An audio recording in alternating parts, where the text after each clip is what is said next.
Hello guys, ನಮಸ್ಕಾರ. ಎಲ್ಲ ಆರಾಮಾಗಿದ್ದೀರಾ ಅನ್ಕೋತೀನಿ. ನಾನು ಕೂಡ ಸೂಪರ್ ಆಗಿದ್ದೀನಿ. ಇವತ್ತು ನಾವು ಬಂದಿದ್ದೀವಿ ಎಡಕುಮಾರಿ ರೈಲ್ವೆ ಟನಲ್ ವ್ಯೂ ಪಾಯಿಂಟ್ ನೋಡೋದಕ್ಕೆ ಅಂತ. ಇದು ಬಂದು ಸಕಲೇಶ್ಪುರದಲ್ಲಿ ಲೊಕೇಟ್ ಆಗಿದೆ.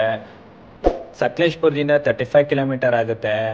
ಮತ್ತು ನಾವಿಲ್ಲಿ ಒಂದು 3 to 4 ಕಿಲೋಮೀಟರ್ ಆಫ್ ರೋಡಿಂಗ್ ಕೂಡ ಮಾಡಬೇಕು ಆ ಟನಲ್ ವ್ಯೂ ಪಾಯಿಂಟ್ ಹತ್ರ ರೀಚ್ ಆಗಬೇಕು ಅಂತ ಅಂದರೆ. ಸೊ ಲೆಟ್ ಸಿ ಹೇಗಿರುತ್ತೆ ಅಂತ ನೋಡೋಣ ಬನ್ನಿ ಗಾಯ್ಸ್.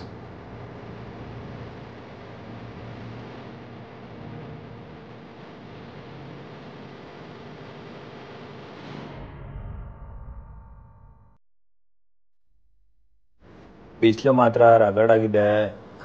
ಆಫ್ ರೋಡಿಂಗು ಅಷ್ಟೇ, ಒಂದು ಮಾಡ್ರೇಟ್ ಆಫ್ ರೋಡಿಂಗ್ ಅಂತಲೇ ಹೇಳ್ಬೋದು. ಯಾರಾದರೂ ಬರ್ತೀನಿ ಅಂತ ಅಂದರೆ ಮ್ಯಾಪ್ನ ಮುಂಚೆನೇ ಡೌನ್ಲೋಡ್ ಮಾಡ್ಕೊಳ್ಳಿ, ಯಾಕೆಂದರೆ ನೆಟ್ವರ್ಕ್ ಅಂತೂ ಸಿಗಲ್ಲ. ಸ್ವಲ್ಪ ರೋಡ್ ಮಿಸ್ ಆದ್ರೂ ಫುಲ್ಲು ಸ್ಟೀಪ್ ಇರುತ್ತೆ. ಯೂ ಟರ್ನ್ ತಗೊಳ್ಳೋದಷ್ಟು ಈಸಿ ಇಲ್ಲ. ನಮಗೂ ಒಂದು ರೋಡ್ ಮಿಸ್ ಆಯಿತು. ಸೊ ಆಮೇಲೆ ಕರೆಕ್ಟ್ ರೋಡ್ಗೆ ಹೋಗಿ ಗಾಡಿನ ಪಾರ್ಕ್ ಮಾಡಿ ಟ್ರೆಕ್ಕಿಂಗ್ ಸ್ಟಾರ್ಟ್ ಮಾಡಿದ್ವಿ. ಆಲ್ಮೋಸ್ಟ್ 1 ಕಿಲೋಮೀಟರ್ ಅಷ್ಟೇ ಟ್ರೆಕ್ ಮಾಡಬೇಕು ನಾವು ರೈಲ್ವೆ ಟ್ರ್ಯಾಕ್ನ ರೀಚ್ ಆಗೋದಕ್ಕೆ. ಫೈನಲಿ ನಮಗೆ ಟ್ರ್ಯಾಕ್ ಸಿಕ್ತು ನೋಡಿ. ಒಳ್ಳೆ ವ್ಯೂ ಇದೆ, ಮತ್ತು ಟನಲ್ಲು ಕೂಡ ಸೂಪರಾಗಿದೆ. ವಾಯ್ಸೆಲ್ಲ ಬಿಸಿಲಿತ್ತು, ತುಂಬ ಹೊತ್ತು ನಿಲ್ಲಕ್ಕಾಗಲಿಲ್ಲ. ಸೊ ಬೇಗ ಪಟ ಅಂತ ಫೋಟೋಶೂಟ್ಸ್ ಎಲ್ಲ ಮಾಡಿಕೊಂಡು ನಾವು ಹಾಗೆ ಹೊಟ್ಟೆ ಬೇರೆ ತುಂಬ ಹಸಿತಾಯಿತು, ಬೇಗ ಹೊರಡೋಣ ಅಂತ ಪ್ಲ್ಯಾನ್ ಮಾಡಿದ್ವಿ. ಬೆಟ್ಟಗಳ ಸುತ್ತ ಈ ರೈಲ್ವೆ ಟ್ರ್ಯಾಕ್ ತುಂಬ ಬ್ಯೂಟಿಫುಲ್ ಆಗಿದೆ. ಸಮ್ಮರ್ ಆಗಿರೋದ್ರಿಂದ ವಾಟರ್ ಏನೂ ಇರಲಿಲ್ಲ, ತುಂಬ ಸಣ್ಣದಾಗಿ ಹರಿತಾಯಿತ್ತು. ಬಟ್ ಮಾನ್ಸೂನಲ್ಲಂತೂ ನೆಕ್ಸ್ಟ್ ಲೆವೆಲ್ ಆಗಿರುತ್ತೆ. ಸೊ ಖಂಡಿತವಾಗ್ಲೂ ಮಾನ್ಸೂನ್ಗೆ ಬಂದೇ ಬರ್ತೀನಿ.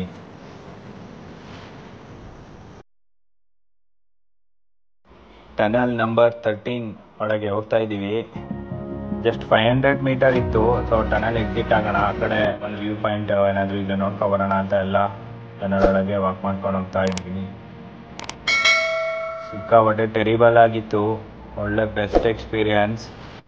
ಹೋಗ್ತಾ ಫುಲ್ಲು ಡಾರ್ಕ್ ಆಯಿತು, ಏನೂ ಕಾಣ್ತಿರ್ಲಿಲ್ಲ.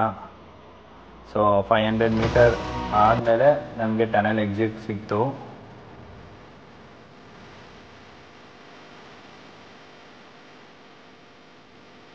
ಈ ಕಡೆ ವ್ಯೂ ಪಾಯಿಂಟು ತುಂಬ ಚೆನ್ನಾಗಿತ್ತು.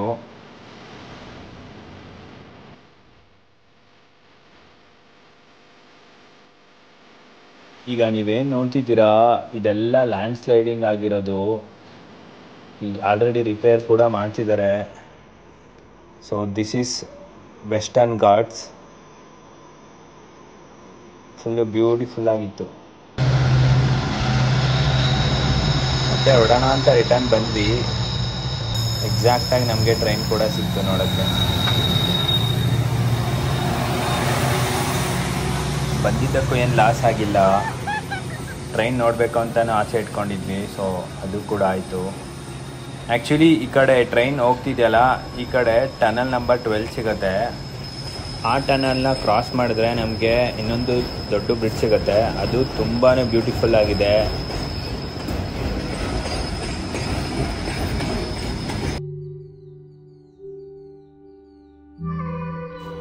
ತುಂಬ ಬಿಸಿಲಿದ್ದರಿಂದ ಆ್ಯಕ್ಚುಯಲ್ ವ್ಯೂ ಪಾಯಿಂಟ್ಗೆ ಹೋಗೋಕ್ಕಾಗಿಲ್ಲ, ಯಾಕೆಂದರೆ ಅದು ಇಲ್ಲಿಂದ ಇನ್ನೂ 1.5 ಕಿಲೋಮೀಟರ್ ಇತ್ತು. ಸೊ ಅದಕ್ಕೆ ಮಾನ್ಸೂನ್ಗೆ ಬರೋಣ, ಕಂಪ್ಲೀಟಾಗಿ ಎಷ್ಟಾಗುತ್ತೋ ಅಷ್ಟು ರೈಲ್ವೆ ಟ್ರ್ಯಾಕ್ ಮೇಲೆ ಟ್ರೆಕ್ ಮಾಡೋಣ ಅಂತ ಹೇಳಿ ಆಲ್ಮೋಸ್ಟ್ ಟೈಮು ಆಗ್ಬಿಟ್ಟಿತ್ತಲ್ಲ ಅಂತ ರಿಟರ್ನ್ ಆದ್ವಿ. ಹೋಗ್ಬೇಕಾದ್ರೆ ಇಲ್ಲೇ ಒಂದು ಸಣ್ಣದಾಗಿ ಜರಿ ಹರಿತಾ ಇತ್ತು, ಹಾಗೆ ಫೇಸ್ ವಾಶ್ ಮಾಡಿಕೊಂಡು ಇಲ್ಲೇ ಒಂದು ಸ್ವಲ್ಪ ಟೈಮ್ ಸ್ಪೆಂಡ್ ಮಾಡಿದ್ವಿ.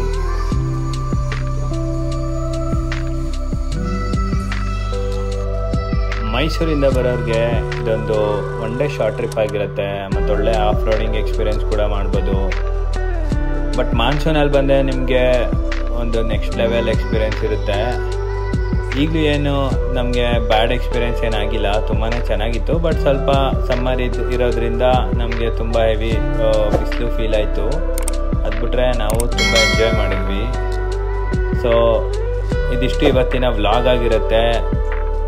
ಈ ಲೊಕೇಶನ್ ಬಗ್ಗೆ ಏನೇ ಇನ್ಫಾರ್ಮೇಷನ್ ಬೇಕಿದ್ದರೂ ನನಗೆ DM ಮಾಡಿ. ಇಲ್ಲಾಂದರೆ ಕಮೆಂಟ್ ಮಾಡಿ ಅಂತ ಹೇಳ್ತಾ ಈ ವಿಡಿಯೋನ ನಾನು ಇಲ್ಲಿಗೆ ಎಂಡ್ ಮಾಡ್ತಾಯಿದ್ದೀನಿ. Have a great day. Bye bye guys.